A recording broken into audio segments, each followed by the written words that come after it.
Are you looking to fine-tune? Whether for your business, your job, your team, or yourself. In each episode, we will be discussing different ideas and opinions using real-world examples to help you see opportunities, innovate, and succeed.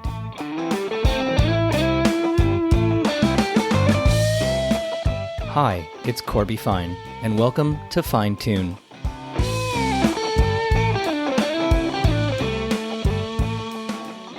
So when I think of the term social media, I often think about platforms that let me share my life. I use images, I use video. Once in a while I get not so lazy and I actually type something, I use text. But it's really about me.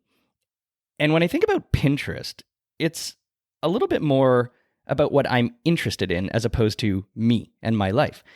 It's about me. It's for me. It's things that I just might want to keep to myself, but I also have the opportunity to share that if I want. And that's a pretty neat concept. It's, a place that I think about online where I can express my interests, my passions. I'm a drummer. I might want to have really interesting insights and images and collect cool pictures of other people's drum kits, the kind that I can't afford, but I wish I could. But then I get to choose whether to share them or not. And I think that's really, really interesting. Pinterest is a platform that differentiates itself in this space. It's also really interesting as a brand safe, positive platform. There's not a lot of controversy. It's stuff I'm interested in. And today with me is Erin Elofson, who is the head of Canada and Asia Pacific for Pinterest. She joined the company back in 2018, formerly a lead of different industry verticals at an organization we might know called Facebook. She's worked in Microsoft on global accounts. Just an amazing background. Erin, welcome to the podcast today. Thank you so much, Corby. It's so great to be here. I also like to make sure that a lot of the extra work that we do as individuals gets flagged. And I know you're also on the board of directors of WildBrain, which is really interesting, having kids that have been exposed to that content. Congrats on that role as well. I think it's great that you have the time to give back to a great organization. Thank you, Corby. It's a lot of fun, even though Caillou is a very controversial character. People love Caillou or they don't, but I've always been a fan. I don't know about you. It's all about the hair. Separate conversation. So listen, I kind of described the way I think about Pinterest as a platform and maybe a little bit about the way I use it. Can you give us a little bit of insight into who is the Pinterest user other than me collecting drum pictures? Well, I really liked your articulation of what makes Pinterest different. And I would take what you said a step further and say that Pinterest is not really social media in the traditional sense. It's personal media, which you touched upon. And the audience mindset of people using Pinterest of all ages, all backgrounds, is that they are looking for inspiration. They're going there to plan their future and make decisions about what to do next, and particularly in their offline lives. So it's not a place where you go simply to go and passively consume content. It's a place where you go to get inspired because there's something you need more context around in your life. So you used a great example of the different drumming kits and things you'd like to have access to, but it could also be teachers looking for lesson plan ideas, parents in a pandemic trying to figure out how to homeschool, how to feed their children when they never cooked before. So it's this whole range of both really inspirational ideas that are more aspirational to inspiring us on how to get through the day in a different way than you might have without new content and new ideas. So I understand the capabilities that are enabled.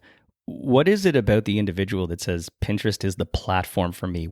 Why do consumers choose to flock to the platform to actually express that? For me, I like the notion of collecting things and sort of having that at my disposal. Do you have a little bit of insight maybe as to why the average consumer chooses Pinterest as the destination to do this?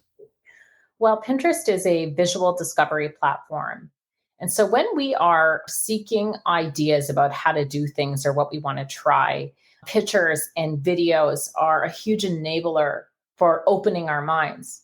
And what's really interesting is that 97% of searches on Pinterest are unbranded. So they go there without specificity around, okay, this is this is the type of jeans I want to buy and whom I want to buy it with. They might say, more broadly, I'm looking for boyfriend jeans. And, for a woman over 40, let's just say I knew a woman over 40 that was trying still to look cool for my kids. And I would search more broadly from there, get inspired. And my mind is so open. I have very high intent, a very open mind. And it is through these images that I'm in a position to discover new brands and really determine what's going to be the right fit for my life. And so I think people go there for that reason, to figure out, okay, I loosely know I want to do this. Ashley was just saying to me, one of my colleagues, I really want to go on a trip in December. I don't know what it is, but I really want to be on a beach. And so where you'd start on Pinterest to say, I'm looking for a sunny beach vacation in December. And you would then get a lot of ideas, many of which might be outside of what you'd originally assumed. So there's that. People always go to Pinterest as well, because when you're thinking about the future, you're fundamentally happy. Reflecting on the past is a harder emotional process. And that's what happens often in social media. You're sort of being compared to others. Our kids are probably thinking, Corby, I wasn't invited to that party. Why not? But Pinterest is just in its very nature a place where people feel hopeful. So they'll often take a step away from other parts of the internet to go relax with Pinterest, where they can be alone and think about the future. And again, the future could be, what am I going to do this weekend? To how am I going to retire in 10 years? And this is a place where people feel safe and they feel positive just because of the journey they're on. And it's all of those things combined that really makes Pinterest super compelling for Canadians and people around the world. Well, I'll take that retire in 10 years and see you in 8. But, the jean analogy or the vacation analogy is really interesting. And maybe I'll flip the question to the other side of the platform. So if 97% of searches are unbranded, then as a brand or an advertiser, I'm saying to myself, what an opportunity to get in front of people who don't yet know exactly what they want. They know kind of what they want. In fact, they're willing to show me through their imagery and videos. They're willing to tell me through the terms they use in the searches. So what is it that is so compelling for brands or advertisers to get into that conversation? And then maybe we can talk a little bit about how they do that in an authentic way. Well, pinners come to Pinterest with the intent to seek ideas and often to shop, unsurprisingly. So great ads are both expected and welcomed on Pinterest. They're entirely additive to the experience. The vast majority of the content on Pinterest comes from brands and creators. You're not going to look for meal ideas from me, Corby, because you'd be really incredibly disappointed by what happened. People want to get content from trusted sources, and those are often brands.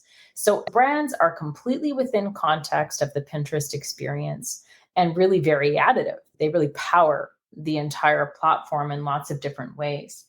And so this is why the experience for an advertiser is very different. And as you said, I remember when I first joined at Pinterest and I'm learning about our value proposition, I really realized finally it was one sentence, high intent, open mind. So that also means that whether you're a new or disruptive brand, or maybe a well-understood brand trying to do something different or be considered in a different way with a different capability, Pinterest is a kind of the ultimate discovery platform for exactly the reasons we've discussed. So can you just give me a bit more detail on the line that I think you just referenced around a good chunk or majority of the content within the platform is actually provided by or created by brands? I guess I never really thought about that. I often just pick and choose. I'm not necessarily an adding layer to the platform. I find other people's stuff, but I've never really spent the time to think about how it got there in the first place. So what is it that a brand does to authentically push that information, push those pictures into the platform versus the individual creators? Because I do think that's something very different than pretty much any other I know I use the term social media, you call it personal media, but media platform, irrespective of social or personal. How do the brands actually do that? It's quite interesting. Well, first of all, brands are creators. They're some of the best creators in the ecosystem because they have domain expertise. whether it's Canadian Tire or Home Depot. Those are the authorities on all the ways in which we needed to rapidly create home offices in our bedroom. Like I'm actually sitting here in one of those right now. And so brands are creators. And in addition to that, we are heavily invested in creators who maybe don't identify with a specific brand, but have incredible passions around certain domains. And we're also working on brand and creator partnerships. And so all these worlds flow really nicely together. There isn't hard lines between brands and creators. It's all about ideas.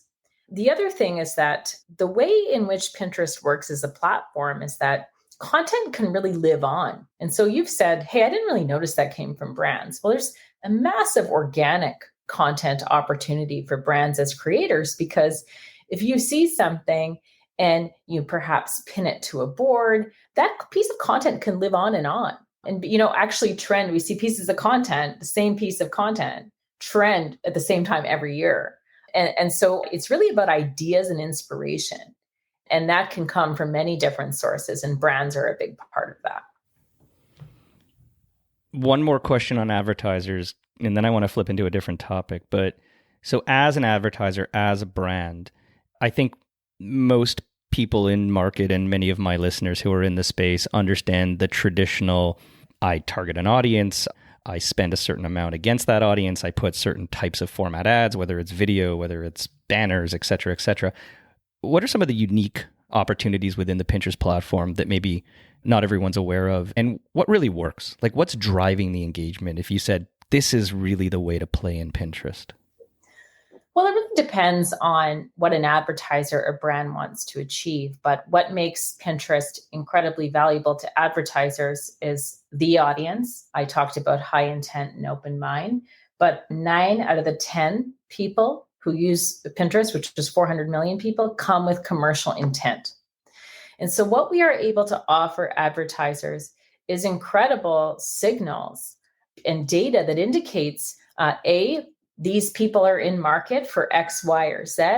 And sometimes what's fascinating for me, and obviously you and I are deeply familiar with telecom or financial services, even verticals, you sort of don't imagine somebody clicking on something and saying, hey, I need a mortgage or I need a new device. But because people start planning for milestones on Pinterest first and earliest, we get the first indication that someone is saying, hey, I need help from a brand because I'm planning a move or I'm planning that retirement 10 years from now.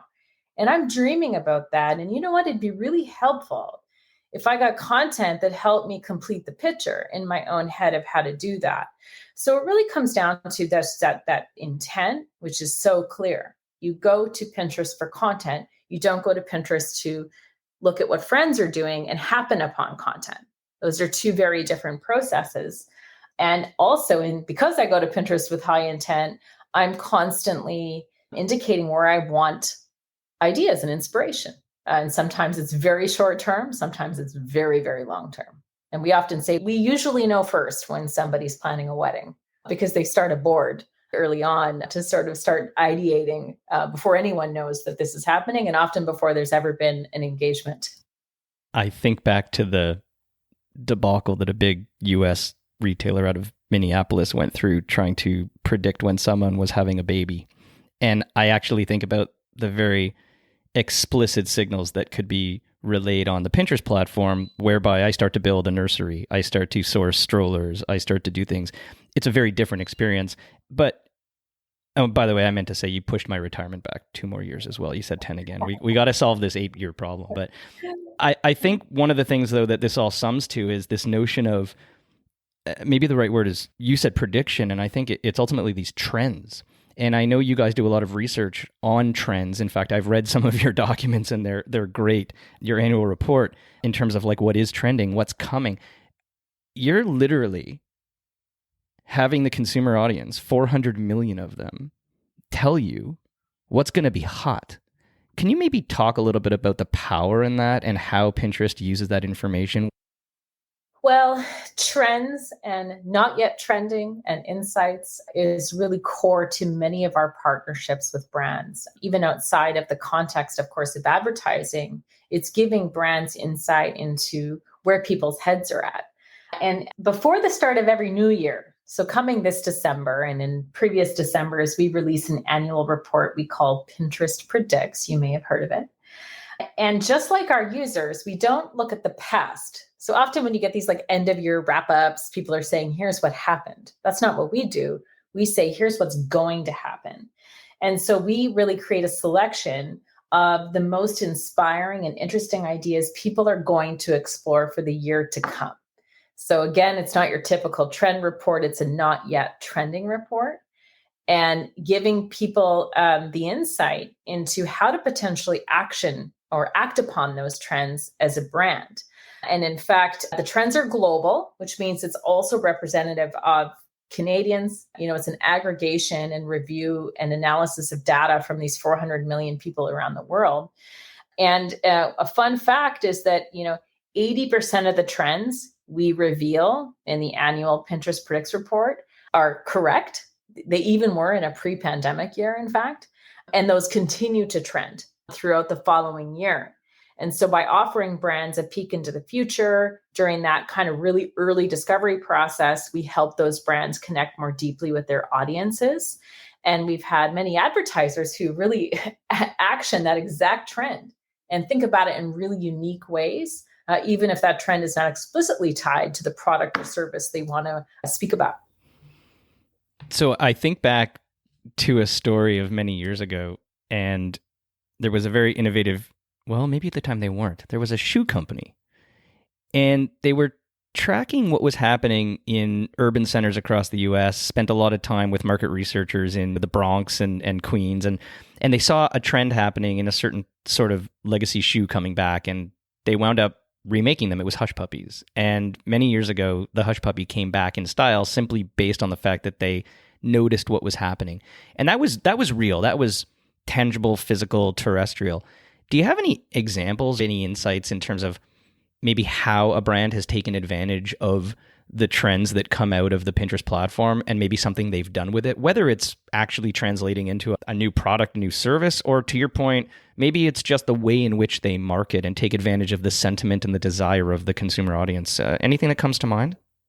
Well, that's very well said, Corby. There is everything from the very explicit, what product should I create? And we work with e-commerce disruptors in Canada, many of whom you and I are both familiar with, amazing brands with amazing stories. And it's as explicit as saying, you probably want to make this kind of underwear. One of the trends last year was athflow, which is athleisure, but kind of nuanced and a little bit different, which was, of course, an outcome of people wanting to be comfortable all day while they were working from home. But as you said, it's not always like that. And sometimes it's about capitalizing on a feeling. And a really great example is Buick. They created a campaign around the little moments of big love trend. And this trend showed that people on Pinterest are celebrating even small occasions, because that's all we've had in many instances, is we're trying to make the best of a small occasion. And although this trend was born from the category of parties and events, that didn't stop Buick from taking advantage of it and tapping into this insight that people were hosting movie nights under the stars. And so the campaign performance exceeded benchmarks, which were 75% higher video completion benchmarks than many other channels. And it's because they thought, okay, even though we're an automaker, how do we make sense of that trend and bring it to life? And so I think this is the most powerful example of how we can use that data. Yeah, that's really interesting. Making the best of small occasions. It's kind of just like giving your employees and your team the pat on the back, and every once in a while, just reminding people that sometimes you don't need big wins, big prizes, big payouts. It's little things. And I think that's a really interesting point to get into really my last question. The platform is just, it's positive. I can share what I want. I can be me. I can choose to keep it for myself and just aggregate and organize my thoughts. And I can, heck, it's my birthday in a few days, and I'm thinking about how do I create a board of what I want and share it with everyone so they can get it for me. But maybe talk a little bit about that side of the platform. When you think about what is it that keeps Pinterest just a really positive, happy place where people go to express themselves, and how do you guys think about keeping that going forward into the future? Well, when you have a platform with millions of people using it, we believe and always have that you have a responsibility to ensure that what you're putting out into the world is fundamentally good. This is a belief we've had that we had a role to play in that. And so we've made very deliberate design, product, and policy decisions over the years to organize Pinterest around positivity and inspiration. And so while some platforms have to be focused on filtering negativity out or building policies to take the negativity out, we started from the beginning by wiring positivity in many of our most fundamental decisions and how the product works. And I'm very passionate about this, and it's amazing how relevant it is today as we sit here. And so in 2016, we launched a health misinformation policy, and we prohibited anti-vaccination content in 2016, not knowing we would end up where we are today. So well ahead of the curve. Yeah, well ahead of the curve. And in 2018, we stopped running political ads. In 2019, we saw that people were facing mental health concerns, and they would go to Pinterest to say, hey, I need relaxation techniques or stress management techniques. And so we rolled out compassionate search so that when people sought information about these types of topics, we gave them very specific mental health content that was perhaps provided by local mental health institutions and organizations. In 2020, in the COVID crisis, we made sure that if anybody started looking for information on COVID, they had authoritative search results, so they were given the right information. But I'm so proud of something that's more recent, which is just this year, we realized and developed a consciousness around the fact that people were getting stressed out about their bodies and getting really, really anxious about having to return to a work event and to go return to their social circles when their bodies had changed. In fact, almost half of all people's bodies have changed. People have gained weight. And we decided it was not ever going to be additive for people to see weight loss ads. And so we actually banned all weight loss ads on Pinterest in July of 2021. And we're the only major platform that's made that decision. And so this timeline is who we are. I mean, this has really been us from the beginning. And as I said, because people go to Pinterest for ideas, things to do in their lives, it is by nature a positive experience end to end, because you're not going there to passively consume content, which we know may not always make people feel great about their lives at all or about themselves, and actually harm their self-esteem. Yeah, that's, I don't even know what to say on that. It's quite amazing, and actually things that I wasn't even aware of. So, thank you for enlightening me and the listeners. So final question, what's next? Any new product launches, features, capabilities, big reveals that you can share about the roadmap of what's coming next for the current 400 million and maybe one day 7 billion users of the platform? Well, so much is ahead of us, but what you'll hear a lot about from Pinterest is our focus particularly on shopping, So what we discovered, unsurprisingly, is people had high intent to purchase, they wanted ideas, but they also want an ability to transact on that idea right then and there. So Pinterest increasingly will become like a virtual shopping mall. And so you don't go there because you know exactly what you want and then you buy it. You go there because you want to browse, similar to how you might physically have gone into Yorkdale Mall or other malls back when you were younger. People still want an e-commerce experience that includes discovery and it's less transactional. And so we will basically be building upon a vision that's existed for a long time and will continue to, which is we want to make it possible for people to buy anything they see on Pinterest or get really personalized recommendations to be able to buy something just like it. And so it's about inspired shopping, but also inspired buying, so people can really complete that entire cycle. And so we will be releasing very regularly new features for creators, for brands, and for pinners to really enhance that shopping experience. That's great. And it completely makes sense. I feel the danger, though, of spending too much money on drum equipment coming up. So I better lay off the platform. Well, listen, Erin Elofson, the head of Canada and Asia Pacific for Pinterest, I really appreciate you being with me today. The future is happy. I think that's my quote of the day. For 400 million users today and maybe one day 7 billion across the globe. So thank you so much for spending some time with me today. Thank you so much, Corby. I appreciate it a lot. Take care. You've been listening to Fine Tune.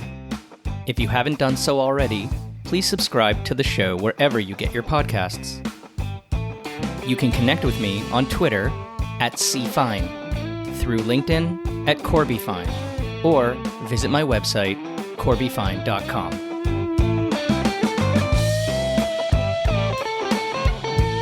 Fine Tune is produced by me, Corby Fine. Thanks for listening.